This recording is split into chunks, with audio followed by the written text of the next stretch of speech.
જય માતાજી, જય શ્રી કૃષ્ણ, મહાદેવ. ગુડ મોર્નિંગ આપ સૌને મારા બ્લોગમાં હાર્દિક સ્વાગત છે. તો અમે સ્કૂલે જવા માટે તૈયાર થઈ ગયા છીએ. તો હવે સ્કૂલે જઈ આવી એ પછી તમે બ્લોગમાં કન્ટિન્યુ રહેજો. હું સ્કૂલે જઈને આવું એટલી વાર. તો ચાલો અમે સ્કૂલે જાય છીએ. હવે સ્કૂલે જઈને આવું એટલી વાર કન્ટિન્યુ રાહ જોજો. સ્કૂલેથી આવી ગઈ છું. હવે 2 વાગે ટ્યુશનમાં જવાનું છે. તો હવે આપણે પહેલાં નાહી ધોઈને રેડી થઈ જાય ટ્યુશન માટે. નાસ્તો કરી આપણે જાય ટ્યુશનમાં. થોડુંક હોમવર્ક કરી લઈએ. ટ્યુશનમાં જઈએ પહેલાં. હું ટ્યુશનમાં જઈ રહી છું. હવે ટ્યુશનમાંથી આવું પછી પાછા મળી. ફ્રેન્ડ્સ, હું ટ્યુશનમાંથી આવી ગઈ છું. હવે આજે મમ્મી અટાણે રાતના ગાંઠિયા બનાવવાની છે. તો આપણે જોઈશું ગાંઠિયા. મમ્મીના હાથના ખાવા હોય તો ચાલો. રહ્યા છો, મમ્મી ગાંઠિયા બનાવી રહી છે. જો મારા મમ્મી ગાંઠિયા બનાવે છે, તમે જોઈ જ રહ્યા છો. સાથે સંભારો પણ મમ્મીએ બનાવ્યો છે. હવે સાથે મરચાં પણ છે. જોવા મમ્મી મારા ગાંઠિયા ઉતારે છે. હવે જો એ કેવી રીતે બનાવે. જોજો તમે.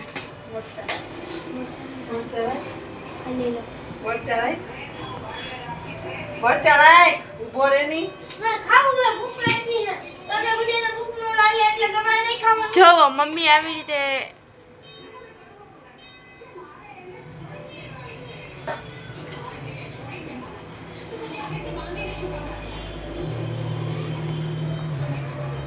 જોઈ રહ્યા છો તમે. જો સાથે મરચા પણ છે, સંભારો પણ છે ને ગાંઠિયા પણ છે ને. અમારો ભાઈ જો અહીંયા ઊભો ભૂખ લાગી, ભૂખડ છે. અને મારા બા સુતા એની સિરિયલ જોવે છે. મારા બા તેની સિરિયલ જોવે રહ્યા છે, મોટી બાની નાની વહુ. અને આજે મારા દાદા પણ આવી ગયા છે. તો મારા દાદાને તમને હું દેખાડું. તો આ મારા દાદા છે, આવડા છે જે મારા દાદા. તમે જોઈ રહ્યા છો મારા દાદા બધા જમવા બેસી ગયા છે. ચા પણ છે, સાથે મારા બા બેઠા છે. જો મરચા લુખા ખાય છે. મમ્મી ઉતારે છે. અને હવે હું પણ જમવા બેસી જાઉં છું.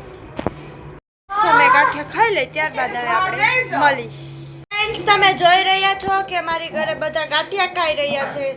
તો બધા ગાંઠિયા ખાવા બેસી ગયા છે. ચાલો આપણે જોઈએ. ગાંઠિયા ખાવા બેસી ગયા છે. મેં જમી લીધું. મારું પેટ ભરાઈ ગયું. આજ મને મજા નથી એટલે મને ઉલટી જેવું થઈ. આજ કોણ જાણે. સમજો મારા બા પણ ગાંઠિયા ખાય. જોવો આમ કરો. દાદા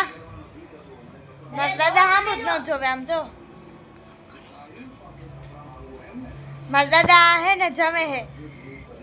ગાંઠિયા ખાવા હોય તો હાલો. જો એમ કે હાલો ગાંઠિયા ખાવા. અને મારો ભાઈ જોવો આવી રહ્યો.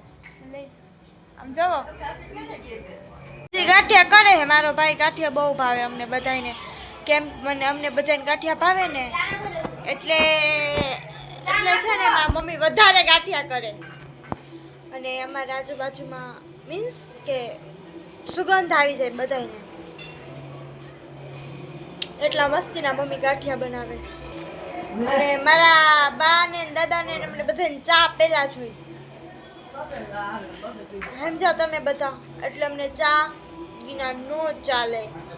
અમને ચા પહેલે चाहिए, फिर सब कुछ चाहिए. કહેવત છે ને પહેલા ચા પછી બધું બાકી. પણ અમારે તો પહેલા ચા જોઈએ. અને પહેલા શું જોઈએ કોમેન્ટમાં કહેજો. તો તમને મારા વ્લોગ ગમે તો લાઈક કરો, શેર કરો અને સબસ્ક્રાઈબ કરો. અમે કોઈ મા બાપની કસમ દેવાવાળામાં નથી. સમજ્યા? તો લાઈક કરજો, શેર કરજો અને સબસ્ક્રાઈબ કરજો. જય શ્રી કૃષ્ણ, જય માતાજી. Good night. મહાદેવ હર. તો હવે સુઈ જાજો બધાય. Good night.